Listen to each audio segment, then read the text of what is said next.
Bugün Ağcabədi rayonunun Naxor kəndindəyik.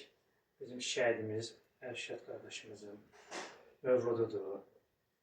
14-3 ay 2025-ci il. Bugün cənnətlər mövludun varsın deyirəm ata-ana. Allah gözəl balaca rəhmət eləsin. Bugün özümüzə boş bildik. Atamızın, anamızın yanına gəlməyə. Şəhid Gizli Polad Əliyevlə Ərşad qardaşımızın, şəhid qəhrəmanı şəklini verib böyüdüb. Qəhrəmanımızın, qardaşımızın evinə, at-yanına təqdim edirik. Allah sizlərə səbir versin. Amin. Allah sizlərə dəyməsin. Sizin gözəl balanızın şad olsun. Bir gün cənnətlər mövluddan var olsun.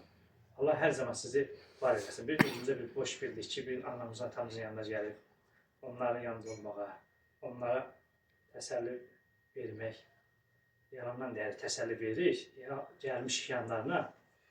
Ona görə də Allah sizin gözəl balasının ruhuna versin deyirəm. Allah hər zaman Ərşadın timsalında bütün şəhidlərimizə rəhmət eləsin. Allah şad olsun.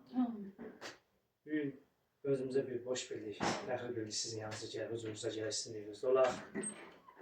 Bugün də şəhid Gizli Əliyev Poladın, Ərşad qəhrəman şəhidimizin şəklini sizə təqdim edirik. Allah sizə var etsin deyirik. Allah sizə dəyməsin, bütün anlatalara Allah səbir versin deyirik. Sağ ol. Allah şükürlər olsun. Minnətdarım. Təşəkkür edirəm. Bütün şəhidlərimiz. Yeri cənnət olsun. Ne diyeyim harika. Hoş geldiniz. Çok sağ olun. Teşekkür ederim.